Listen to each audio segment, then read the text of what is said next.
I'm Heron Michelle. Welcome to the Sojourner Whole Earth Provisions new YouTube channel. I am an author of a new book coming out from Llewellyn on December 8th, 2021, called Elemental Witchcraft, a guide to living a magical life through the elements. I'll remember my book's name in a minute. Anyway, I would like to do a little demonstration today on how to load a sanctuary candle. That is an exercise in the book from the Earth chapter, which this ritual would take place at a full moon, a waxing moon in a Earth sign, which could be Taurus, Virgo, or Capricorn, somewhere close to the winter solstice. Which gives some leeway on when you do it. And the exercise is part of the whole Earth lesson, has a formulary crafting night where you sort of establish an informal ritual space at a working altar like this one, where it's mostly just prepared with your goods that you need, your tools for crafting. And then you would first blend an oil blend, which I have already done in my little bottle. And then there was the next thing you would do would be to craft an incense for Earth, which I have also done. This is my Earth incense blend, my recipe that I added to the book. And it is full of delicious things like pine wood and copal resin. There's patchouli, cedar, pine needle, and vervain in this particular blend. There are emerald chips in here also. So after we finish crafting the incense, I suggest that we go ahead and light a charcoal and then put some incense on so we can smell it, test it, but also begin to set the mood even more so in our space for crafting our candle. We'll get that going. This is a regular charcoal tab, usually sold for hookah pipes and the like. My handy tongs, very important, most important witchcraft tool. We'll put some of that in there in a minute. So the loading of the candle. This is a typical sanctuary candle. This happens to be regular paraffin wax in a glass jar. It's popping. It's not exactly my favorite kind of candle because of the paraffin wax. I typically prefer to use beeswax or soy or some other more sustainable candle. However, because of the supply chain shortages, thanks to COVID and many other things in the world, it is extremely difficult to get those candles right now. So for the sake of demonstration, we'll use the old standard. This is usually, these kinds of candles are usually a 2.25 diameter, 8 inches tall. They take refill insert candles of 2 inches wide. So the reason why I like to use glass is because once we tart up this glass really beautifully for our magic, then every time I want to continue that work but the wax is gone, all you have to do is take the new candle and with intention transfer the power to the new candle by basically lighting one off the other and then putting it in there. So we're going to use this one. Also in the book, this is the book, by the way. This is my little galley copy. It's only about half of it, but within the book, the beautiful thing is some of my original drawings are included as illustrations. That is a little smaller. It's reduced, but if you want, you can print it onto vellum paper or just a lightweight paper. Blow it up till it's about 7 inches square. If you do that, it beautifully wraps around a candle like so with just a little strip left over so that if you want to use tape, you can just tape it down that edge. It'll hold both edges down. It'll also snag the glass a little bit so it won't slip off when you pick it up. But this image, let's see. This image is one I drew that has a lot of magical symbolism in it for the elemental earth. In the book, the Pentacle Path, we talk about the various paradoxes one reconciles while working with elemental earth, and in this case, or the elements, in this case, is the path of sovereignty. So that's written on there. There's also some fir trees, the planetary sigils of Venus and Saturn, the lessons to resonate and to be silent. And we have an altar. The altar is a grand tool of earth, as well as the besom, and there's cauldron, not a cauldron, but the whole pentacle in the middle, the paten, but the whole altar in general. We've also got Taurus the bull and a little gnome friend holding the platonic solid of the cube. Lots of symbolism on here, and of course the alchemical symbol of earth. If you don't want to blow up my image from the book for this, decorate your own paper. Just any old 7-inch square of paper will do, really. So I recommend in the book that you write your elemental earth calls on the back of the paper. It's very cool to do that because once it's lit, you can see the sort of the faint outline of the writing on the back. I haven't done that in this case, but it is a pretty cool thing to do if you would like to be able to sort of faintly see that there, and it helps make it like an intention paper or a scroll paper if you want to be able to pull it off the candle and ever read it for a gate opening call. In this case, I'm just going to leave it for now, but all you have to do to load the candle,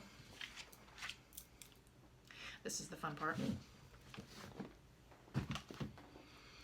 I recommend either using a good old handy Phillips head screwdriver, or, so all you have to do really is top of the candle, you want to make 3 holes about 1 inch down. The reason why we do this is if you just dump a bunch of herbs and stones and things on the top, and those herbs get too close to the wick, you can light that mess on fire and cause yourself a big old fire hazard if you do that. There's a lot of imagery right now on the internet of people loading candles where basically the whole thing is covered in flammable material. I caution you against that practice. So the traditional way that I learned was to just bore down into the candle like you're screwing something out, about halfway between the glass and the wick.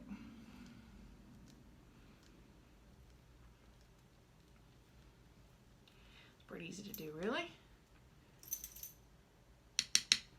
Ta-da. Just gonna dump that out. You can save those shreds if you want and add them back later, but I'm gonna add lots of my stuff in there. So that's one way to do it. Here's a really easy way.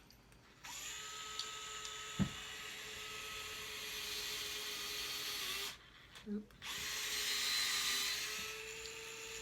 Plus I get a little smaller hole this way, and they don't need to be that big. Ah, yes. Witchcraft with power tools. So, 3 holes. Then you just need to put a little bit of the incense, which we can now put a little bit on here too. Ooh. Ah, yes. Smells good. That really sets the tone. Okay, so you only need like half a teaspoon. You don't need very much. And I find it easiest to just put a little on there, on each hole. And then poke it in with your chopstick. So let's see. Just jam it in there. Welcome to the party, friends. You know, honestly, that hole I did with the screwdriver is a little easier to get things into for sure. Oh well, it's going in there. But you do want to get most of it in there. If there's any little bits on top, just sort of move them away from the wick. The idea being that it can burn long enough that the entire top of the candle becomes completely liquefied before you blow it out that first time. That's very important for lighting this kind of candle. You want to burn it long enough that the liquid part goes wall to wall. If you burn it for just a minute and then you blow it back out before you do, you're going to end up tunneling down, and that'll just sort of mess up your glass, make it harder to reuse, waste of wax. There we go. Okay. Doesn't take much. The reason why this works so well, mind you, in the instructions in the book, the ritual has already begun with the blending and charging of the incense and the oil.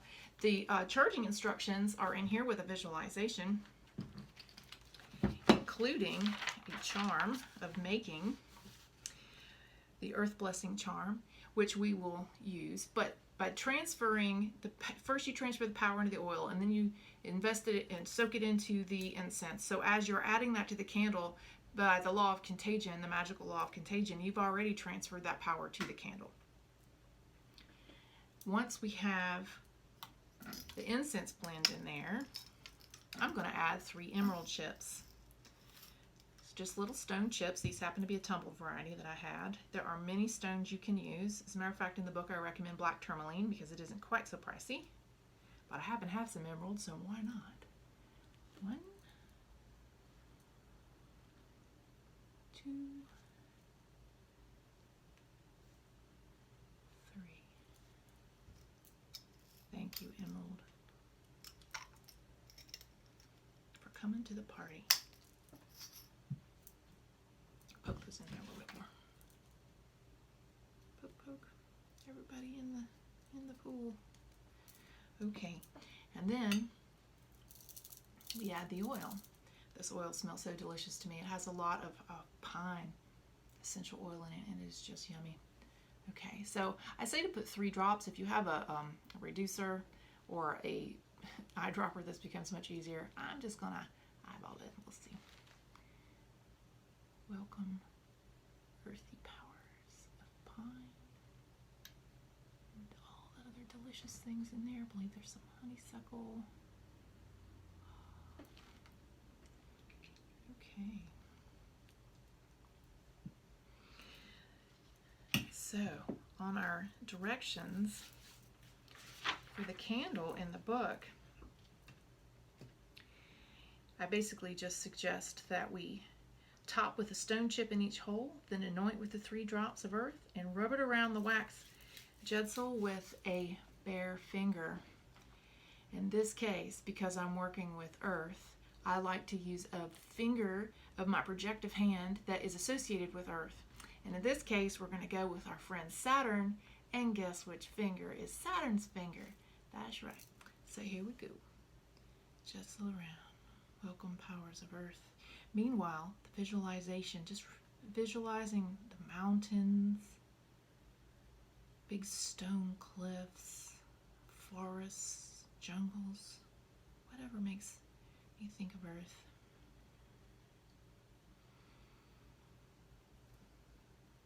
Be with me now. And the charm of making.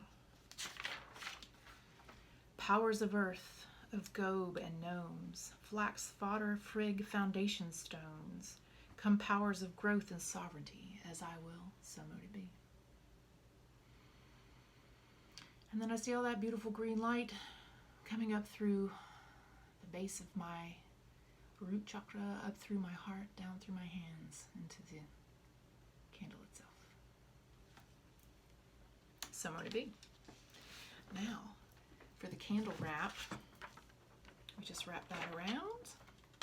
Like I said, if you'd like to use tape, you can. My caution, I typically use packing tape, or I have in the past. But my problem lately, I've noticed, is that when the candle gets hot, I start to smell that little bit of hot plastic smell that is the packing tape that is starting to get warm. And I know for a fact that's not great for indoor air quality. So what I suggested in the book, which is maybe not as great a suggestion to something like glue. So if you have that kind of crafty thing and you want to use a little bit of spray adhesive on the back, for example, of the paper, and then position it on the candle, that works too. But in this case, I've got a little bit of green hemp cord. Ribbon would also do. Anything you like, really, that can tie around. And now I'm just going to tie the cord around the paper as best I can. Eek. Well, that wasn't so great, but let's see if I can do a little better. And now the candle is ready. Now the blessing for this candle is actually included in the ritual that follows.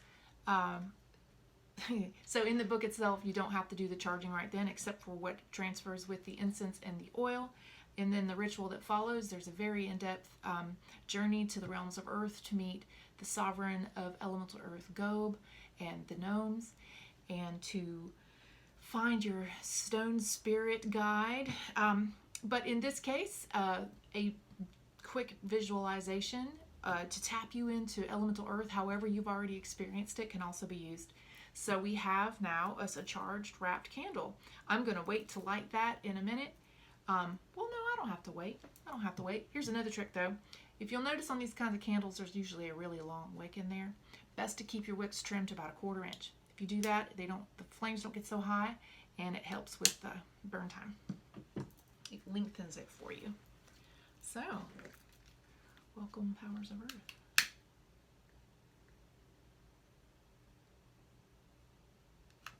And there you have it. As the candle burns, it'll illuminate the image from the back, and with it being handily on vellum, it'll shine through beautifully like a lantern or a lampshade. The good news is that we have these candle wraps available on the sojo.com website, soon to be live and ready to go, where you can pre-order the book, and also the candle wraps, the image of my Wheel of the Year on a poster with the moons specific to 2022 will be available soon, and we'll have all kinds of other goodies on there also to support the sale of the book. So we appreciate your pre-order. Thanks for stopping by.